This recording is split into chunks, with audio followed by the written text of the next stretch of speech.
అనగా బ్రహ్మ జ్ఞానమును తెలుసుకునే ప్రయత్నం చేద్దాం.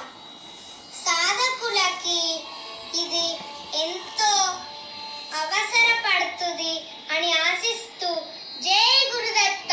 సర్వం శ్రీ సద్గుణార్పణమస్తు. ధన్యవాదాలు. జై గురుదేవ. ఈ ఆత్మజ్ఞానము అంటే బ్రహ్మజ్ఞానము తత్సంబంధ మూల సూత్రాన్ని తెలుసుకునే ప్రయత్నం చేసి తర్వాత దాన్ని పొందటానికి, దాన్ని సమన్వయం చేసుకుని జీవిత పరమలక్ష్యాన్ని చేరటానికి సాధన అనే మార్గంలో ఉన్న అంతరార్థాన్ని, రహస్యాల్ని తెలుసుకునే ప్రయత్నంలో భాగంగా ముందుకు వెళ్తే, జీవుడు అంటే వాసనలతో కూడిన మనస్సు, తత్సంబంధ అహంకారం అని చెప్పి మనం ముందు అనుకున్నాం. జీవుడు అంటే నేను అనే మూలతలంపు బలంగా ఉన్న తత్సంబంధ మిగతా అన్ని తలంపుల మూట కింద ఉన్న మనస్సు ఒక దేహాన్ని ధరిస్తే అదే జీవుడు అని అనుకున్నాం. మరి జీవుడు ఏ కారణం చేత శరీరం ధరించి వస్తాడో ముందే అనుకున్నాం మనం. ఈ అహంకార నాశనం, మనోనాశనం జరిగినంతసేపు ఈ సూక్ష్మ శరీరం, కారణ శరీరం వాటి లోపలున్న కోరికల్ని తీర్చుకుంటానికి ఒక దేహాన్ని ధరించి ఆ జీవుణ్ణి జన్మ పరంపరా చక్రంలో తిప్పుతూ ఉంటాయని చెప్పని అనుకున్నాం. ప్రధానమైన కారణాన్ని, ఎందుకు జీవుడు దేహాన్ని ధరించి వస్తాడనే కారణాన్ని సాధనాపరంగా సమన్వయం చేసి చూస్తే, భౌతిక పరంగా, ప్రాకృతిక పరంగా, మాయాపరంగా చెప్పుకుంటే మిగిలిపోయిన కోరికలు అవి అనుభవించడానికి మరో దేహం ధరించి వస్తాడు అనుకున్నాం. కానీ సాధనాపరంగా కనుక దాన్ని సమన్వయం చేసుకుంటే, ఇంతకు ముందు చెప్పుకున్నట్టు ప్రారబ్ధ కర్మ అని, సంచిత కర్మ అని, ఆగామి కర్మ అని 3 విభాగాలుగా ఉంటుంది. జీవుడిని జన్మకి కారణ సంబంధమైన విషయాన్ని సమన్వయం చేసుకోవాల్సి వచ్చినప్పుడు అని అనుకున్నాం మనం. ఆగామిని పక్కన పెడితే ప్రారబ్ధం, సంచితం ఈ 2 భాగాలని నిశితంగా గమనిస్తే ముందే అనుకున్నట్టు జీవుడు ప్రారబ్ధ కర్మ అనుభవించడానికి వస్తాడు అని చెప్పి చాలా స్పష్టంగా గ్రహించవచ్చు. కారణం, ముందరి జన్మల్లో చేసినటువంటి పాపపుణ్యాల ఫలం కష్టం, సుఖం రూపంలో అనుభవించటం గురించి ఆ జీవుడు తప్పకుండా దేహం ధరించి రావలసిందే అని అనుకున్నాం. అది మనుష్య దేహం అవ్వచ్చు, జంతు దేహం అవ్వచ్చు, మరొక దేహం అవ్వచ్చు. కానీ ఏదో ఒక దేహం ధరించి రావటం తప్పదు. ప్రారబ్ధ కర్మని, తత్సంబంధ అనుభవాన్ని పొందటానికి ప్రతి జీవుడు దేహం ధరించవలసిందే, ప్రారబ్ధ కర్మను అనుభవించటానికి. ఇదొక కారణం. రెండో కారణం సంచిత కర్మ, సంచిత వాసన సంబంధమైన కర్మలో వాటి అనుభవాలు అని అనుకుంటే, వీటిని నిర్మూలించుకోవడానికి వస్తాడన్నమాట జీవుడు. సాధకుడు ఏ రకమైన జీవుడు గురించి మాట్లాడుకుంటున్నామంటే, మనం ఇప్పుడు సాధకుడు కనుక దేహం ధరించి వస్తే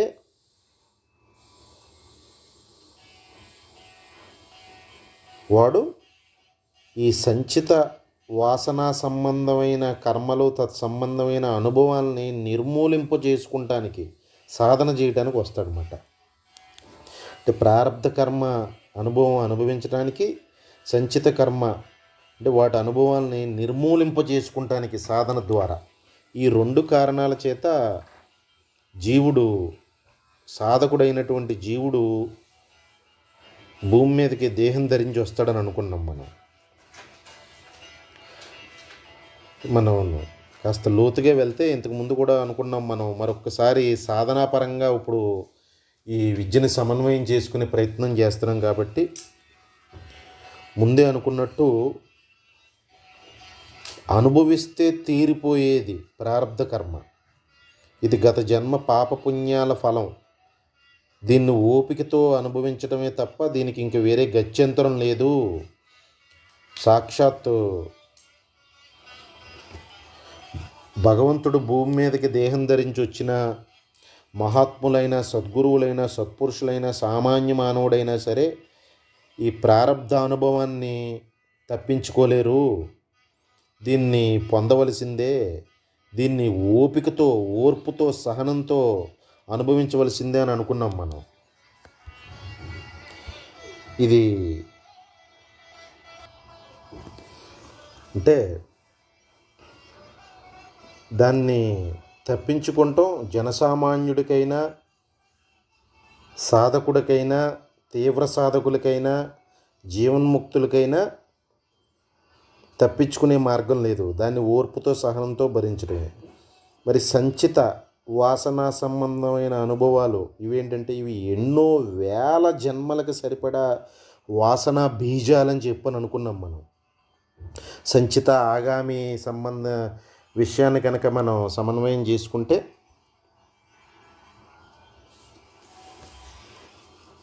ఇప్పటి కర్మల ద్వారా పొందుతున్న సంస్కారాలు, వాసనలు జీవుణ్ణి కర్మచక్రంలో పడవేసి తద్వారా మళ్ళీ పుట్టుకొస్తున్న కొత్త వాసనలో జన్మలో బీజ రూపంలో ఆగామి అంటే గత ముందు జన్మలకు సరిపడా సంస్కారాల వాసనల్ని పెంపొందిస్తున్నాయి. అంటే ఈ సంచితం, ఆగామి రెండు పెనవేసుకుని ఉంటాయి. ఒకదానికొకటి పెంపొందించుకుంటూ శక్తిని పంచుకుంటూ ఉంటాయి. సంచితం, ఆగామి అని చెప్పని అనుకున్నాం మనం. సంచితం కనుక జాగ్రత్తగా ఉంటే ఆగామి లేనే లేదు. అందుకనే మనం ప్రధానంగా సంచితం గురించి మాట్లాడుకుంటున్నాం మనం. అంటే ఇవి ఎన్నో వేల జన్మలకు సరిపడా వాసన బీజాలు మాట ఇవి. ఇవే జన్మకు ప్రధానమైన కారణ హేతువులు అని చెప్పి మనం ఇంతకు ముందు కూడా అనుకున్నాం మనం. వీటిని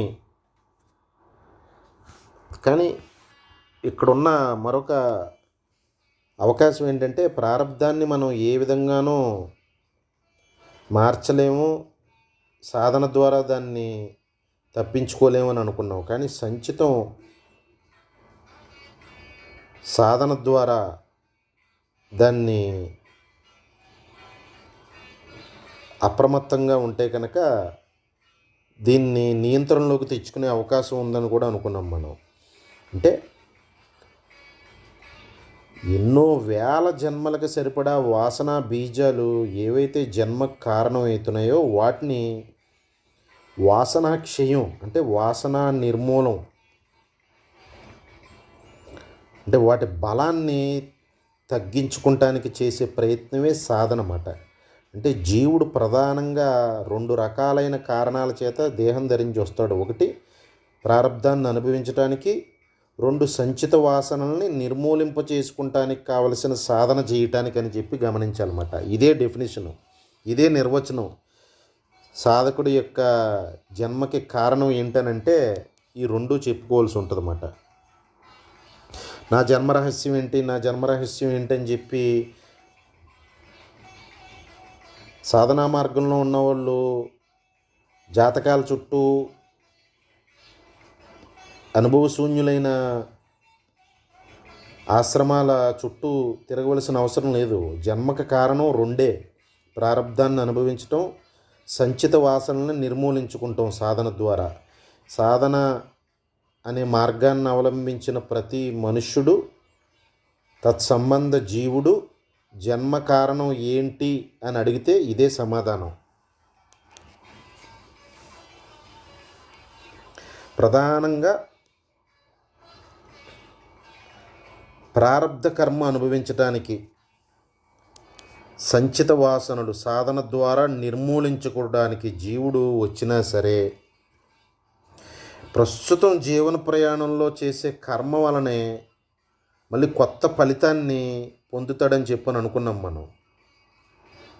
ప్రస్తుతం ఇప్పుడు వచ్చిన తలంపుల ద్వారా చేసే కర్మ ద్వారా కొత్త వాసనలు వస్తాయి, కొత్త సంస్కారాలు ఉంటాయి. అవి ముందటి జన్మల్ని పేనే తాళ్ళు లాంటివి. అవే ఆగామి సంబంధ వాసనలు, తలంపులు అని అనుకున్నాం మనం. ప్రధానంగా జీవుడు ప్రారంధాన్ని అనుభవించడానికి, సాధన ద్వారా సంచిత వాసనల్ని నిర్మూలించుకోవడానికి వచ్చిన సాధన కనుక లేకపోయినట్లయితే, ప్రస్తుతం ఇప్పుడు వర్తమానంలో వచ్చిన తలంపుల ద్వారా చేస్తున్న కర్మలో ముందర జన్మని పేనే తాళ్ళుని, అంటే ఆగామి వాసనల్ని తెచ్చిపెడతాయి అని చెప్పి సాధకులు గ్రహించాలన్నమాట.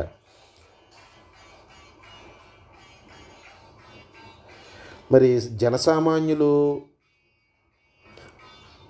మాయామయమైన జగత్తులో కర్మని ఎరుకతో ఆచరించకపోవటం వలనే ఈ మూల సూత్రం, ఆత్మానుభవం, జ్ఞాన సంబంధమైన విషయాలు తెలియకపోవటం వలనే, ఎరుకలో లేకుండా కర్మలు ఆచరించడం వలనే ముందర జన్మలకి అవసరమయ్యే వాసనలని ఆగామి వాసనల రూపంలో పేర్చేసుకుంటూ ఉంటారన్నమాట. కానీ జ్ఞాని విషయం అలా కాదు. కారణం ఏంటంటే, జ్ఞాని తన ఆత్మస్థితిలో ఉండి కర్మను చేస్తారు కాబట్టి ప్రస్తుత కర్మ యొక్క ఫలితం అంటే వాసన, సంస్కారం వారిని అంటుకోదు మాట, లేదా వారికి వర్తించదని చెప్పుకోవాలి. కానీ అజ్ఞాని ఈ ప్రస్తుత కర్మ కౌశల్యంతో నిష్కామంగా చేయకపోవటం వలనే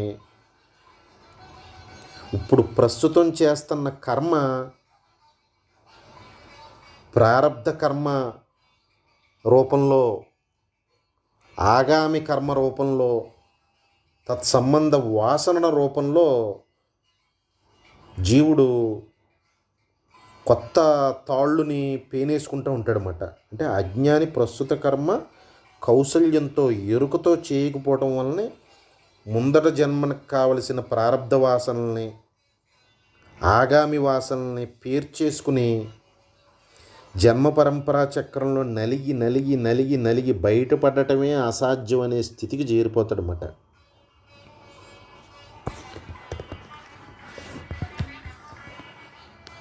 అందుకని ఆగామి కర్మ అంటే ముందు మనం ఇప్పుడు చేయబోతున్న కర్మ కనుక నిష్కామంగా ఆచరిస్తే, అంటే ఇప్పుడు ప్రస్తుతం వర్తమానంలో ఈ క్షణాన్ని చేస్తున్న పనిని సద్బుద్ధితో సత్సంకల్పం చేసి ఆత్మజ్ఞాన మూల రహస్యాన్ని గ్రహించి ఎరుకుతో కనుక చేస్తే ప్రారబ్ధ కర్మ, ఆగామి కర్మలకు సంబంధించిన వాసనల్ని పెంచుకుంటానికి వీలు లేకుండా జీవుడు జీవిత లక్ష్యాన్ని చేరుకుంటానికి అవకాశం దొరుకుతుంది అన్నమాట. ఇది ఈ మూల సూత్రాన్ని చాలా నిశ్చితంగా గమనించవలసి ఉంటుంది.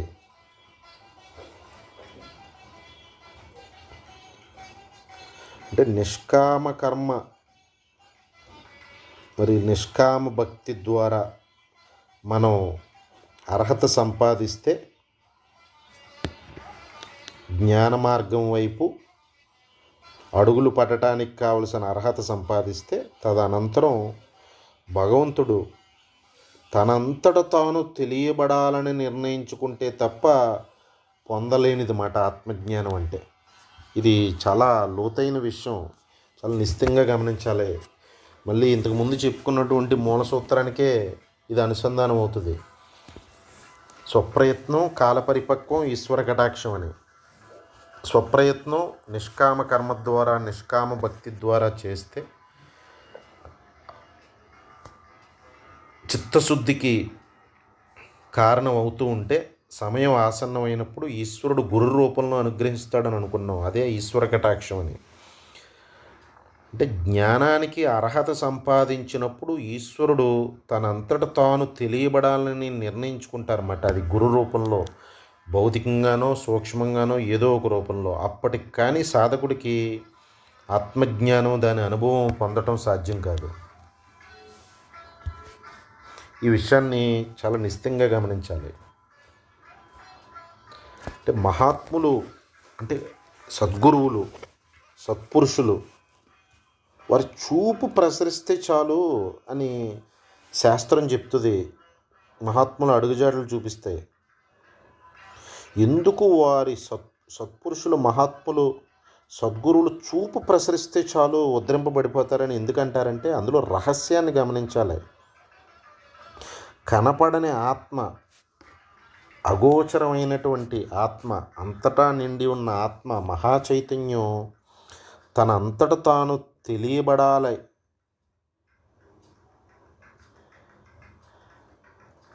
అని అనుకుంటే తప్ప కలగనదే ఆత్మానుభవం అని చెప్పి ముందు అనుకున్నాం. మరి అటువంటి ఆత్మస్వరూపాన్ని పొందున్న మహాత్ములు, సద్గురువులు, సత్పురుషులు కేవల ఆత్మస్వరూపులలో, ఆత్మకే వారికే అభేదం.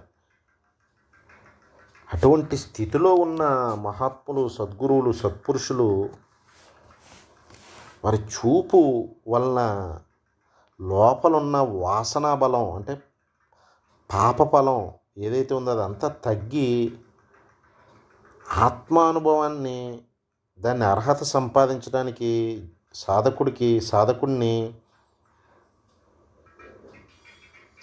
మేలు చేస్తాయన్నమాట. అంటే ఎందుకు సత్పురుషుల సాంగత్యం, సద్గురువుల సేవ చేయాలని చెప్పారంటే వారి చూపు పడితే చాలు ఉద్ధరింపబడిపోతారు జీవుడని చెప్పారంటే కారణం వారు ఆత్మస్వరూపులు, ఆత్మగా అనుభవపూర్వకంగా నిలబడిన స్థితిలో ఉన్నారు. కాబట్టి ఆ ఉన్న కేవలాత్మ దేహం ధరించి భూమి మీద నడయాడుతున్న స్వరూపాలు కాబట్టి అటువంటి సత్పురుషుల సాంగత్యం మూలనే సాధనలో ఉన్న జీవుడి యొక్క వాసనా బలం తగ్గి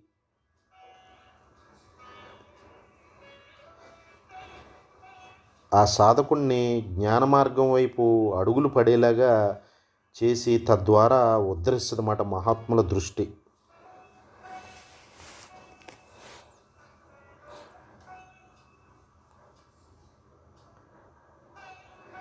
అందుకని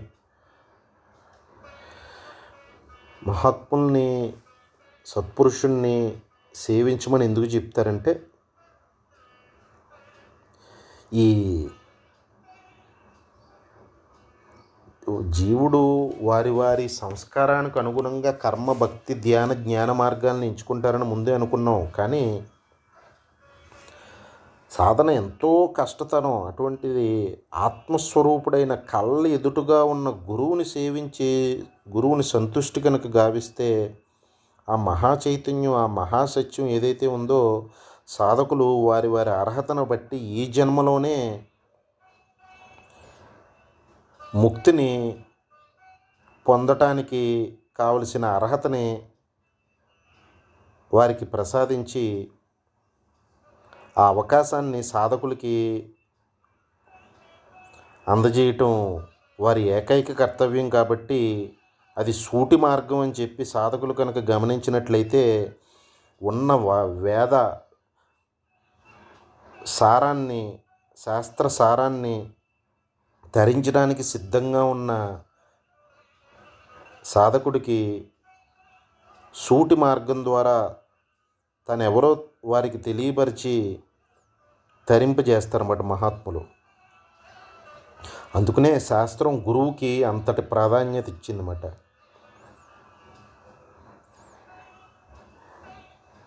అందుకని అలాగని చెప్పి ప్రతి ఒక్కరూ గురువు సాన్నిధ్యం పొంది వారి కృపను పొందడం సాధ్యమా అంటే ముందే అనుకున్నట్టు ఎవరన్నా గురువుని తెలుసుకునే ప్రయత్నం చేస్తున్నారంటే అది దుర్లభమైన విషయమే. గురువు ఆ ఈశ్వరుడు మహా చైతన్యం తాను తెలియబడాలని అనుకున్నప్పుడే సాధకుడికి గురువు తారసిల్లుతారు. సద్గురువు తప్పితే సద్గురువుని తెలుసుకుంటాం సాధకుడికి ఎప్పటికీ సాధ్యం కాదని చెప్పి ముందే అనుకున్నాం. కానీ ఈశ్వర శాసనం ప్రకారం తరించడానికి సిద్ధంగా ఉన్న సాధకుడిని ఉద్ధరించడానికి మటుకి గురువు ఏదో ఒక రూపంలో, భౌతికంగానో సూక్ష్మంగానో ఏదో రూపంలో ఉద్ధరించడం తథ్యం అని కూడా అనుకున్నాం.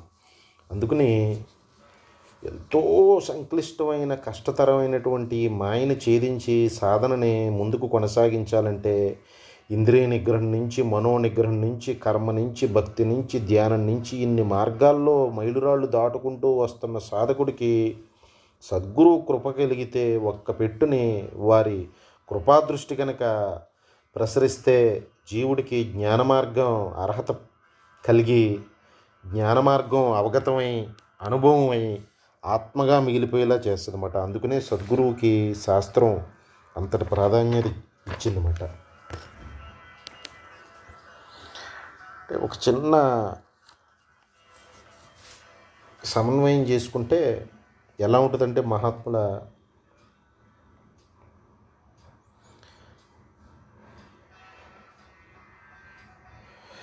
ఒక సిక్కు గురువు శీతాకాలంలో ఉదయం ఎండలో కూర్చుని ధ్యానం చేసుకుంటున్నారన్నమాట. సూర్యునికి అభిముఖంగా ఎదురుగుండా కూర్చుని, శీతాకాలం చాలా చలికాలం అన్నమాట, సూర్యుడికి ఎదురుగుండా కూర్చుని ధ్యానం చేసుకుంటున్నారు. సిక్కు గురువు గారి దగ్గరికి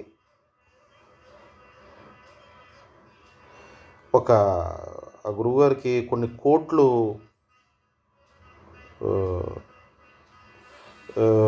ఏదో దానం కింద డొనేట్ చేయడానికి ఒక కోటీశ్వరుడు వచ్చారన్నమాట. సూట్ కేసు పట్టుకుని నుంచుని ఉన్నారు ఆయన సిక్కు గురువు గారికి సూర్యుడికి మధ్యలో నుంచుని గురువుగారు కళ్ళు తెరుస్తారేమో ఈ డబ్బులు ఆయనకి ఇద్దామని చెప్పి చూస్తున్నారన్నమాట. వెంటనే ఆ కోట్లు ఇవ్వడానికి వచ్చిన ధనికునితో స్వామి ఏమన్నారంటే, ప్రస్తుతం ఎండను కాచుకుంటున్నాను నేను, సూర్యకాంతి తగలకుండా సూర్యుడికి నాకు నువ్వు మధ్యలో అడ్డొచ్చావు, ముందు నువ్వు తప్పుకో అని పక్కకి ఇలా అన్నారన్నమాట.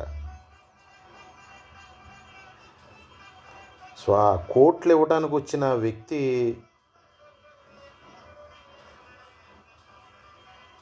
అట్లా అనేటప్పటికీ అహంకారం తారాస్థాయిలో ఉందేమో, నన్ను ఇలా అంటారా, కోట్లు ఇవ్వడానికి వచ్చాను, ఈ గురువు బుద్ధిహీనుడు, కోట్లని ఇవ్వడానికి వచ్చానని కూడా గ్రహించకుండా నన్ను అవమానించాడని చెప్పి ఆ సూట్ కేసు పట్టుకుని పోయాడు మాట ఆయన. ఈ కోట్లు ఇవ్వటానికి వచ్చిన ఆ ధనవంతుడిని ఇలా అని పంపించేశారని చెప్పి ఏంటని చెప్పి ఈ గురువుగారి పక్కన ఉన్న శిష్యుడు ఉబలాటం ఆగక గురువుగారి ధ్యానం నుంచి బయటకు వచ్చిన తర్వాత, స్వామి మరోలా అనుకోకండి, కొన్ని కోట్లు తీసుకొచ్చి ఇవ్వటానికి వచ్చాడు ఆ ధనవంతుడు, అవి ఉంటే కనుక మన ఆశ్రమం ద్వారా ఎన్నో మంచి కార్యాలు చేయటానికి అవకాశం ఉన్ను, ఎంతోమంది పేదల్ని ఆదుకుంటానికి అవకాశం వచ్చును కదా మనకి అని అన్నాడన్నమాట. వెంటనే గురువుగారు నవ్వి ఆ శిష్యుడికి ఒక గుండు సూదిని ఇచ్చారన్నమాట ఆయనకి. ఇది నీ దగ్గర ఉంచుకుని పరలోకంలో నాకు ఇద్దిగిని అందాక నువ్వు ఇక్కడ నీ దగ్గర ఉంచు ఈ గుండు సూది అని చెప్పి ఒక గుండు సూది ఇచ్చారన్నమాట అతనికి. వెంటనే ఇంకేమీ ఆలోచించుకోకుండా వెంటనే ఆ శిష్యుడు, ఇదేంటి స్వామి ఈ గుండు సూది ఇచ్చారు, పైగా దీన్ని పరలోకంలో నాకు ఇద్దిగి నువ్వు ఉంచి అంటున్నారు, ఈ దేహం పడిపోయినప్పుడు ఈ దేహాన్నే కాల్చేస్తారు కదా, నా దేహం కూడా నాతో రాదు పరలోకానికి, ఇలాంటిది గుండు సూదిని నేను కూడా తీసుకొచ్చి అక్కడ మీకు ఎలా ఇస్తాను అని అన్నాడంట. వెంటనే స్వామి నవ్వి, అలాగే కోట్లు కూడానయ్యా, ఏదైతే ఈ గుండు సూది ఎలాగైతే నీ కూడా పరలోకానికి రాదో, ఈ కోట్లు కూడా నీతో రావు కదా. ఈ గుండు సూది ఎంతో, ఆ కోట్లు అంతే. నిశితంగా కనుక గమనిస్తే జ్ఞానంతో. అందుకనే ఆ కోట్ల మీద నాకు వ్యామోహం లేదు. పైగా వచ్చినవాడు అహంకారి, ఎన్నో మహాపాపాలు చేసి సంపాదించిన డబ్బుని ఇక్కడ మనకిచ్చి ఏదో పుణ్యం సంపాదించేద్దామని వచ్చాడు. వాడికి సాధన అంటే ఏ విధమైన ఆసక్తి కానీ, అసలు జీవిత పరమలక్ష్యం జన్మ పరంపర నుంచి బయటపడటం అని కానీ ఏ విధమైన ఎరుక లేదు వాడికి. పచ్చి లౌకికుడు. అటువంటి వారితో మనకు పనే ఉంది, వాడిచ్చే కోట్లతో మనకు పనే ఉంది. అందుకని ఇటువంటి మోహాల్లో మాయలో పడకూడదు సుమా అని చెప్పి ఆ శిష్యుడిని హెచ్చరించారన్నమాట గురువుగారు. అందుకని ప్రతి క్షణం అప్రమత్తతో సాధన కొనసాగించవలసిందే సాధకులందరూ.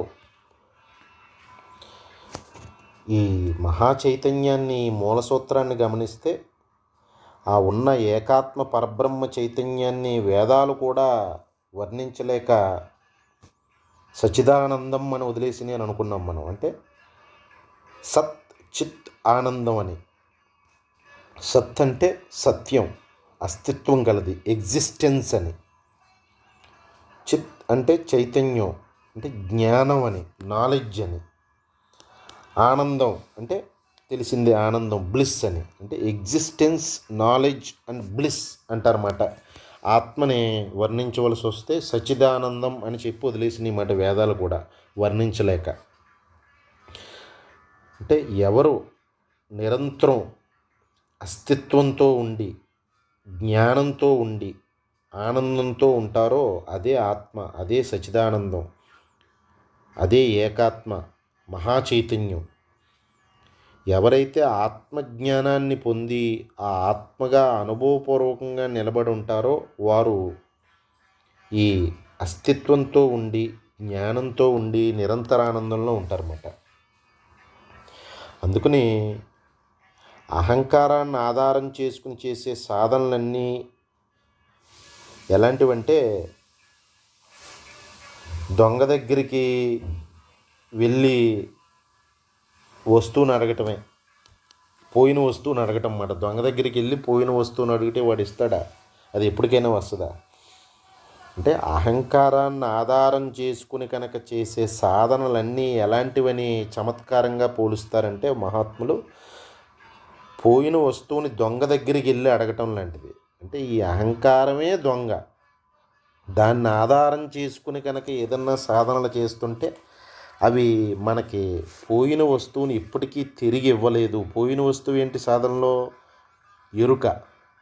తాను ఆత్మస్వరూపుడిని అనే ఎరుక మాట ఇక్కడ మనం పోగొట్టుకున్న వస్తువు. దాన్ని అహంకారం దగ్గరికి వెళ్ళి అడిగితే అది ఎలా ఇస్తుంది? అదే దొంగ.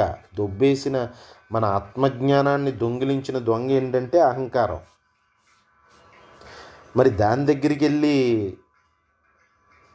మన వస్తువుని అడిగితే అది ఎలా ఇస్తుంది? అంటే ఈ అహంకారాన్ని ఆధారం చేసుకుని ఈ కర్మలు జరుగుతాయి. ఈ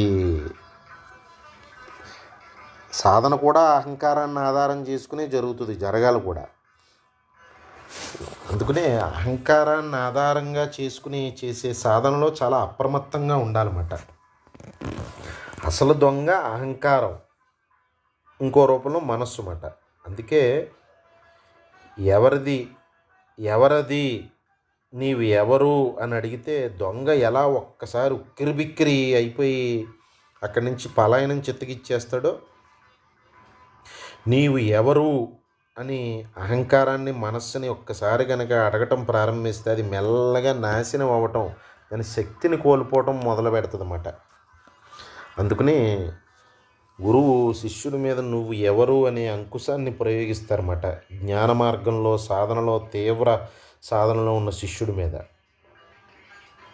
మిగతా ఇంతకు ముందు అనుకున్న కర్మ, భక్తి, ధ్యానం ఇవన్నీ కూడా అంతిమ లక్ష్యాన్ని చేకూర్చలేవని ఎందుకన్నామంటే అవన్నీ అహంకారాన్ని ఆధారంగా చేసుకుని చేస్తున్న సాధనలే.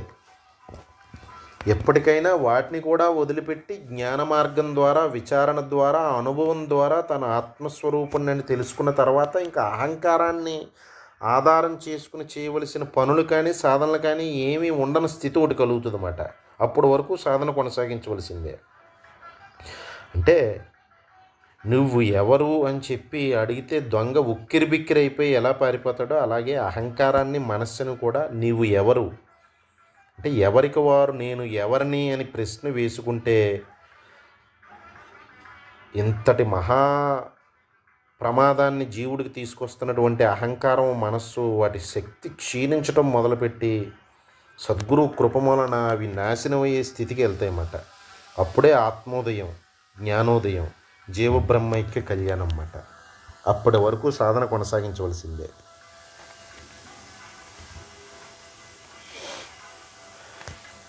కాస్త లోతుగా గమనిస్తే దేహానికి వ్యాధి వస్తే ఎన్నో పరీక్షలు చేసేసి ఆదుర్దాపడే మనం దేహమే ఒక వ్యాధి అని చెప్పి గమనించమాట.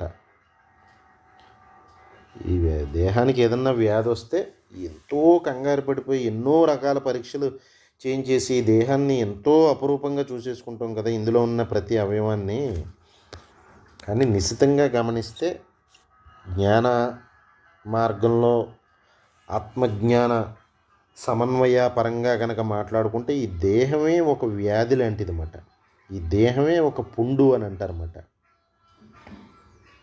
ఇది ఎందుకు వచ్చింది ఈ వ్యాధి? ఈ దేహం అనే ఒక వ్యాధి, ఈ దేహం అనే పుండు ఎందుకు వచ్చింది అని ప్రశ్నించుకోవాలన్నమాట ఎవరికి వారు సాధనలో. అది ఎప్పుడైనా చేసామా మనం? ఈ దేహమే ఒక పుండు, దేహమే ఒక వ్యాధి. దేహానికి వ్యాధి రావడం కాదు, ఈ దేహమే ఒక వ్యాధి. ఆ వ్యాధి ఎందుకు వచ్చింది అని ఎవరికి వారు ప్రశ్న వేసుకుంటే వారు తరించిపోయినట్టే. ఈ దేహం అనే వ్యాధి మరలా రాకుండా చేసుకుంటానికే ఆత్మజ్ఞానం సంపాదించడం. జన్మ అనగా తిరిగి రానిదని అర్థంబు అంటారన్నమాట. అంటే మరలా తిరిగి రాకుండా ఉండటానికి భగవంతుడు ఈ జన్మను ప్రసాదించారు. ఈ దేహాన్ని ఉపయోగించుకుని మరలా జన్మకు రాని స్థితికి వెళ్ళిపోవాలన్నమాట. ఈ దేహమే ఒక వ్యాధి. మరలా ఈ వ్యాధి మరలా రాకుండా ఉండటానికి ఏమి చేయాలో అదే సాధన. ఆ సాధన తీవ్రతరం చేసి జ్ఞాన మార్గం వైపు అడుగులు వేసి సద్గురు కృపను పొంది ఆత్మజ్ఞానాన్ని పొంది ఆత్మగా నిలబడి జన్మ పరంపరా చక్రం నుంచి బయటపడటమే మాట జీవిత లక్ష్యం ఎవరికైనా.